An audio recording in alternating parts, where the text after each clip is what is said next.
Hello guys, in today's video I'm going to show you how to fix Valorant long loading screen. First click here and then go to task manager. Of course you have to make sure that there is no application taking memory from Valorant like Google Chrome or any other application, so just click on memory and see if there is an application here taking your memory, and just end all tasks that you don't need while playing Valorant. And also go to CPU and make sure that there is no application forcing your CPU or something like that. And after that, and do the same with the disk if you have HDD.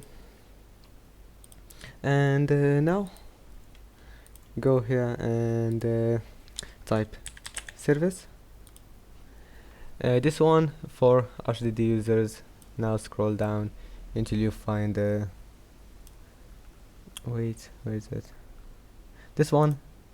Right click on it and click stop only if you have HDD, so just stay away from it if you have SSD. Now just go ahead and try, and I hope that can help you. Don't forget to like, subscribe, and see you in the next video.